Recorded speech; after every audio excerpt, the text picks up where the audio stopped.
Un pan súper esponjoso y un relleno que es una delicia es lo que hoy te tengo en este video.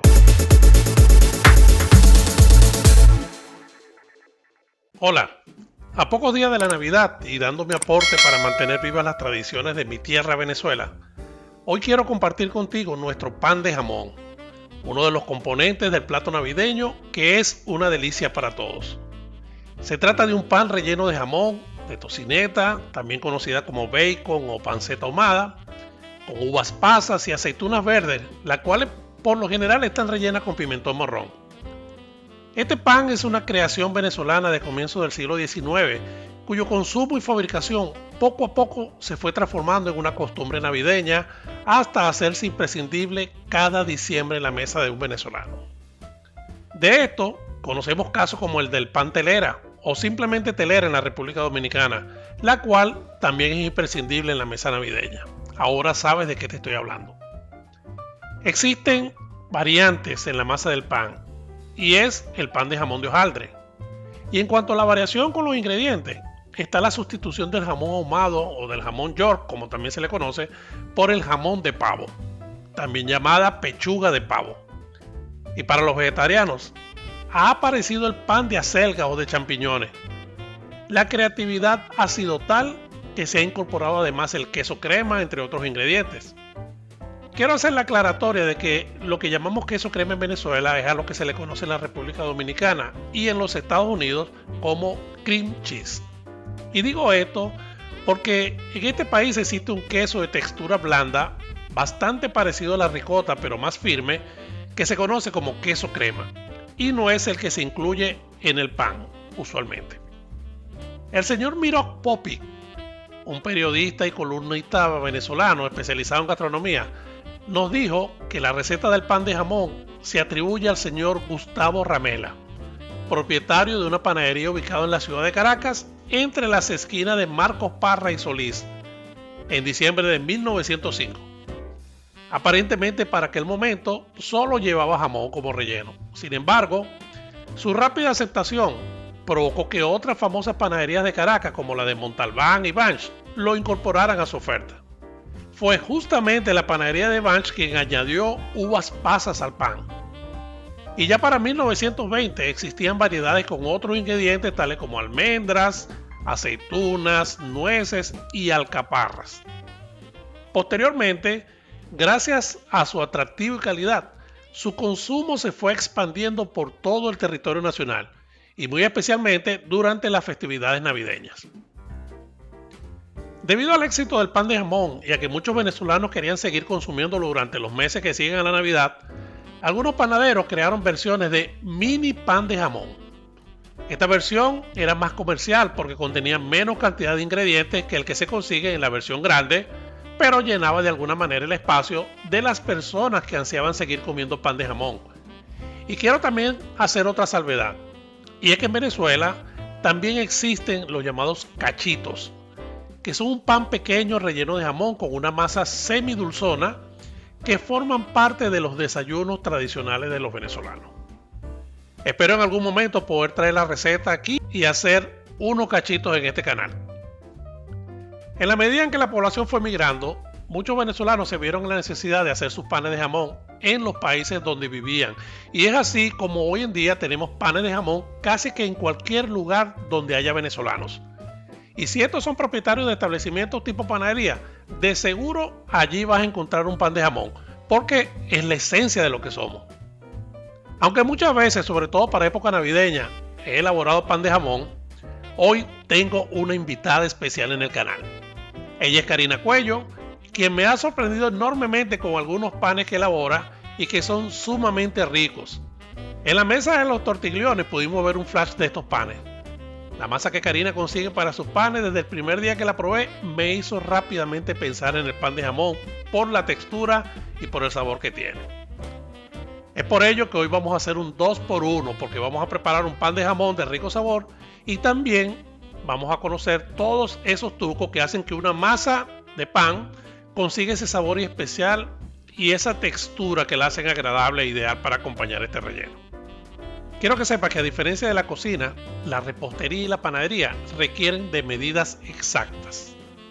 Carlos Arguiñano, un chef español sumamente conocido en el mundo por su cocina y por sus programas de televisión, es hermano de Eva Arguiñano, una excelente repostera que ha escrito varios libros sobre postres.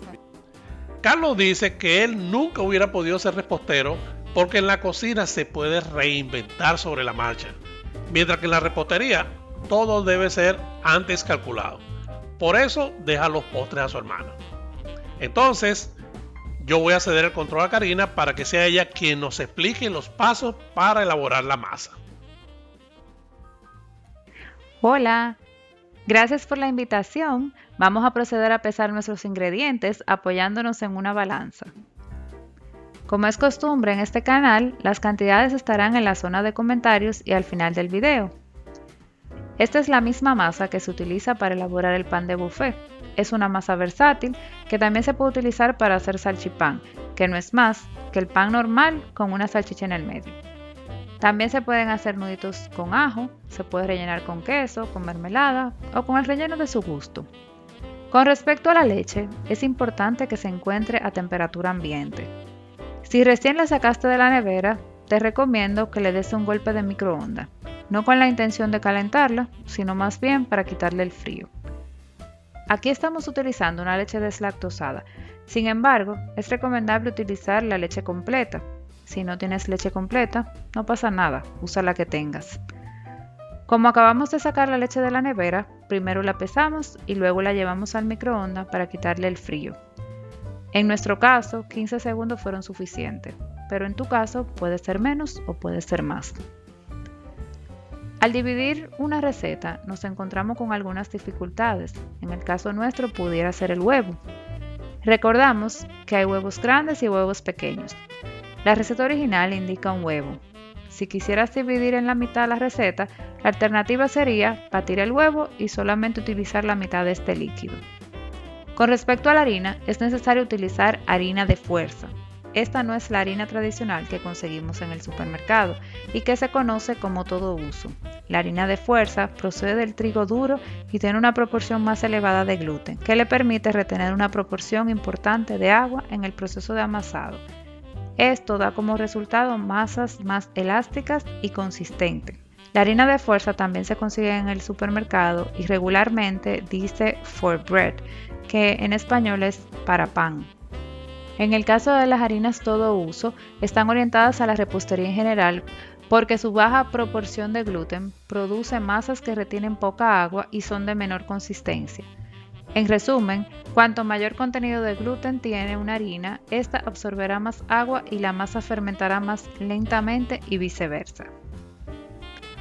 Con respecto a la mantequilla, es importante utilizar mantequilla y no margarina.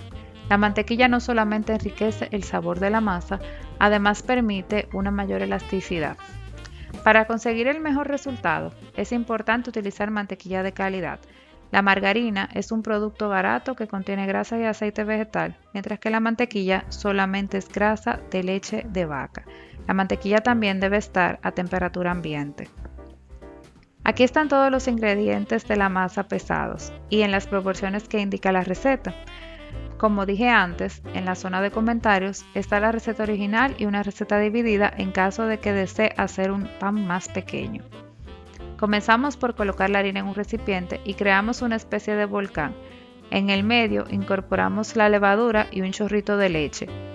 Con esto probamos si la levadura está buena. Si la levadura hace estas burbujitas que ven, es indicativo de que está viva y que podemos continuar el proceso. Si se utiliza una levadura que ya está muerta o vencida, la masa no va a elevar y eso sería muy malo para nuestro pan, porque no crecería. Continuamos agregando poco a poco la leche, mezclándola con la harina del volcán, seguidamente el azúcar. La idea es ir integrando la leche y el azúcar a la harina, mezclando progresivamente dentro del recipiente.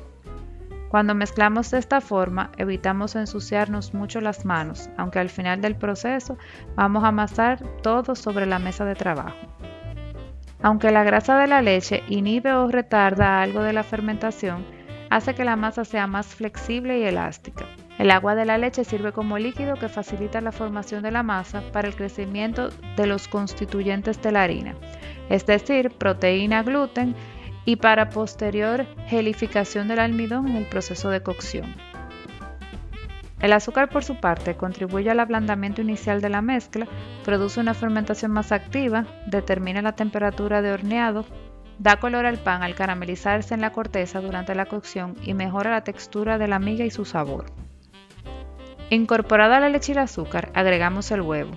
El huevo cumple una función importante en la panificación porque sus proteínas, como la albúmina, se coagulan con el calor, dando la estructura al pan al igual que lo hace la proteína del gluten.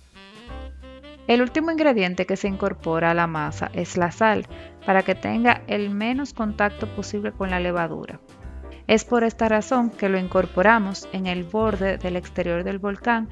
Esto se hace para evitar el contacto directo de la sal con la levadura y así no se daña la masa.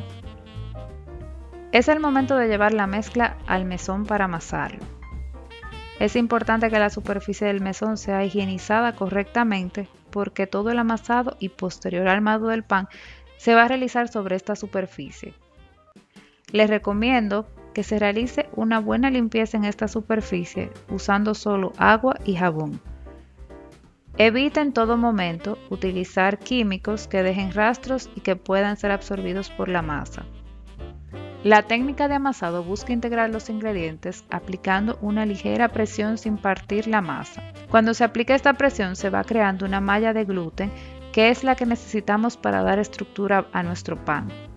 Cuando introducimos los dedos o apretamos la masa con demasiada presión, partiendo en la superficie del mesón, también estamos partiendo la malla de gluten. Por lo tanto, el amasado debe ser firme pero a la vez suave. Fíjate, se estira un poco la masa y se recoge sobre sí misma. Esto va creando una especie de capas que, como te dije, es la que facilita el desarrollo de la malla del gluten. Otro punto importante es aplicar la presión con la parte baja de la mano, cerca de la articulación de la muñeca, pero como dije, con suavidad. Dependiendo de la marca de harina que utilices, es probable que puedas requerir un poquito más de harina para que la masa no se pegue de tus manos o del mesón. Sin embargo, te recomiendo que la vayas amasando y a medida que va transcurriendo el tiempo, notarás que la masa irá tomando consistencia, así que pierde la tentación de incluir harina de primera mano. Para evitar que no te duela la espalda tras amasar, es recomendable la técnica de las dos manos. Para esto se separan las piernas y se va aplicando presión con una mano y luego con la otra. Al abrir las piernas en forma de arco y repartir la presión de amasado sobre ambas manos, una a la vez, hacemos que la presión del esfuerzo no recaiga sobre los hombros. Karina, hay muchas técnicas de amasado. Por ejemplo, hay una que llaman el 4x4, que significa 4 minutos de amasado por 4 minutos de descanso, repitiendo el proceso 4 veces. Esto es una forma de lograr también una buena consistencia en la masa. Que en la medida que se va desarrollando el amasado, la masa va adquiriendo consistencia y ya no se nota tan grumosa como al inicio. Lo ideal es que cuando se haga así, la masa se corte lo menos posible.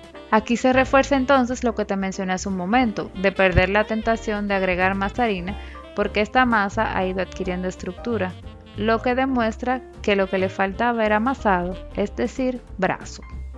Antes, cuando hacía panes, nunca conseguía esa estructura en la masa y probablemente lo que estaba influyendo entonces era el tipo de harina, ya que yo usaba harina a todo uso. Influye el tipo de harina y también el ambiente. Si está muy frío o si está muy caliente, eso también influye. Como la masa a mí no me quedaba así, sino muy blanda, entonces yo le agregaba más harina, pero al final entonces me quedaba como muy dura. Sí, eso se debía al tipo de harina que estabas utilizando, la cual no era la apropiada para elaborar pan. Otra cosa importante es que para facilitar el proceso de levado es conveniente dejar la masa en su proceso de descanso dentro del horno con la luz encendida. Esto va a generar un calor pequeño que facilita las condiciones de levado. Ahora, es importante que sea solamente el bombillo, no se debe encender la temperatura del horno. Ya hemos concluido entonces nuestra etapa de amasado y nos dispondremos a dejar la masa descansar por un periodo que va de 40 minutos a 2 horas máximo. Engrasamos nuestro recipiente para evitar que la masa se pegue en él y para ello estoy utilizando los restos de mantequilla que quedaban en el envoltorio, así no se desperdicia nada. Tapamos el recipiente que contiene la masa con un paño de cocina y lo introducimos en el horno solo con la luz encendida. Bien, como estamos próximos a cumplir el tiempo de descanso y lavado de la masa, hemos sacado el jamón y la tocineta de la nevera para que pierdan un poco el frío. Asimismo, el resto de los ingredientes del relleno, tales como las aceitunas y las uvas pasas, que no pensamos al inicio, pero que en esta oportunidad estamos utilizando unos 150 gramos de aceituna y unos 200 gramos de uvas pasas para que este pan quede con bastante relleno. Cuando se cumplieron los 40 minutos y revisamos la masa, todavía no se había elevado lo suficiente. Por tanto, la dejamos crecer un poco más. Por eso les dije que el tiempo va de 40 minutos a 2 horas máximo. En nuestro caso, alcanzamos lo ideal, que sería duplicar el volumen en 1 hora y 13 minutos aproximadamente. Como pueden ver, la masa no se pegó en el recipiente y ahora vamos a comenzar a trabajar para estirarla. Para ello debemos colocar un poco de harina en la superficie de trabajo, que no siempre es necesario. Vamos a estirar la masa tratando de formar un rectángulo con un grosor de 4 a 5 milímetros. No siempre se consigue un rectángulo perfecto a la primera y por esto podemos perfectamente cortarlo ayudándonos con una espátula de repostería o un cuchillo. Y ese material que sobra de la masa lo utilizaremos para la decoración. Bien, aquí tienes tu masa y te dejo entonces para que tú rellenes y finalices. Pero claro, me quedo aquí acompañándote de todas maneras para ver el resultado final y sobre todo probarla. Bueno, gracias Karina por este trabajo. No tengo duda de que la masa va a quedar muy rica y con una buena estructura de miga. Antes yo colocaba mantequilla en esta parte de la masa estirada y luego los ingredientes. Sin embargo, en esta oportunidad y debido a que estoy utilizando una masa preparada por una profesional, voy a proceder entonces a colocar el jamón en primer lugar, seguido de las tocinetas, las uvas pasas y las aceitunas, en ese mismo orden. Voy a cuidar de dejar un espacio para que cuando cierre mi pan la masa pueda pegar. O sea que no voy a llevar el jamón totalmente al límite de la masa. Voy a dejar como 1,5 dedos de separación.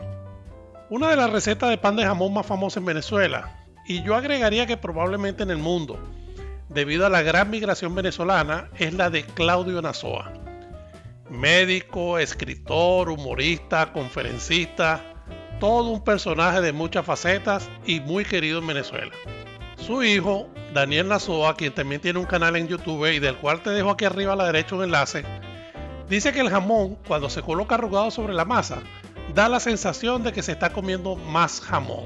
Te recomiendo que le des una mirada al canal de Daniel y que te suscribas en caso que te interese, porque tiene muchos platos venezolanos y por sobre todo la elaboración de quesos, que es bien interesante.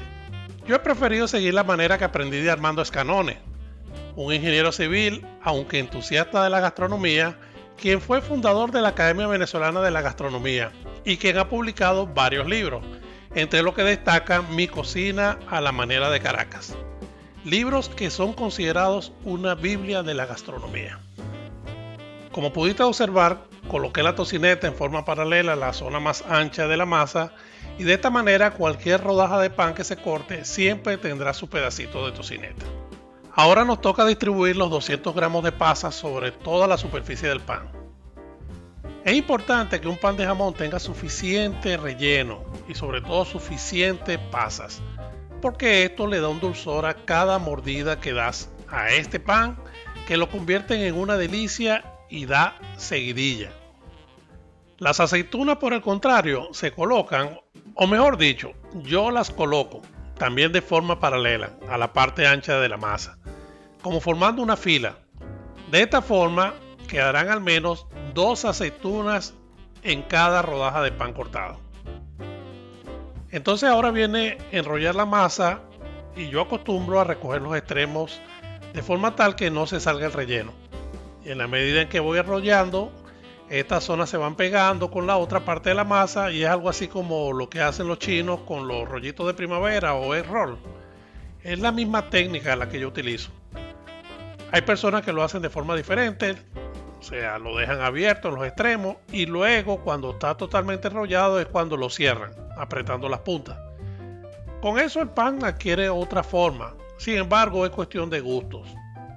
Yo entiendo que no hay nada escrito acerca de esto y que es la manera pues en que cada quien lo hace. Sin embargo, sí hay algunas cosas que se dicen sobre el enrollado, y es que debe enrollarse al menos 2 veces y media, o sea, no más de allí. Y que también el extremo final de la masa debe quedar hacia abajo, así como se ve en este momento. Muy bien, ya hemos armado nuestro pan y lo que viene a continuación es el descanso y levado final.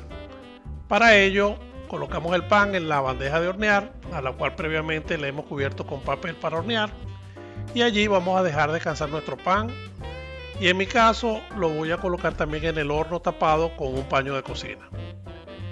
El horno con la luz encendida me permite crear esa atmósfera calientita ideal para el levado. Hay un punto muy importante. Cuando llegue el momento de hornear, vamos a hornear a 350 grados Fahrenheit o 180 grados centígrados. Y el horno debe estar precalentado. Por lo tanto, si dejas descansando el pan en el horno, recuerda que debes retirarlo al menos unos 5 minutos antes para dar la oportunidad de que cuando enciendas tu horno pueda alcanzar la temperatura de horneado que se requiere. ¿Recuerda los restos de masa que nos quedaron? Bueno, estos son los que se utilizan para el decorado del pan, así que aprovechamos este momento para estirarlos nuevamente, formamos las tiritas y con ello decoramos nuestro pan. Es recomendable que te humedezcas los dedos en agua y los pases por el lugar del pan donde van a estar colocados. De esa manera la masa se va a pegar mejor. Ahora próximos a cumplir nuestra etapa de levado final, que fue de unos 40 minutos, necesitamos retirar el pan del horno para encenderlo y llevarlo a una temperatura de 350 grados Fahrenheit o 180 grados centígrados. Como puedes observar, el pan ha crecido y podemos mantenerlo tapado con el paño fuera del horno mientras este se precalienta. Preparado entonces ya nuestro horno con la temperatura adecuada, ingresamos el pan y el tiempo de horneado va a ser de unos 40 a 45 minutos. ¿Por qué te digo que de 40 a 45? Bueno, porque esto va a depender de diversos factores, como por ejemplo el tipo de horno que tengas, de cómo ha estado tu masa, pero lo importante es que este tiempo que va a permanecer allí lo dividas en 2 etapas. Y en la primera de ellas, cuando se cumpla, debes retirar el pan del horno y pintarlo con una solución de huevo batido y azúcar prieta. Y con esto le damos un colorcito bastante interesante, además del brillo particular que lo hace tan apetecible. También debes aprovechar para cuando vayas a introducir nuevamente el pan al horno, de voltear la bandeja, de forma tal que la parte que antes estaba hacia adelante ahora quede hacia atrás. De esa forma, si tu horno no calienta parejo, podrías compensar cualquier diferencia.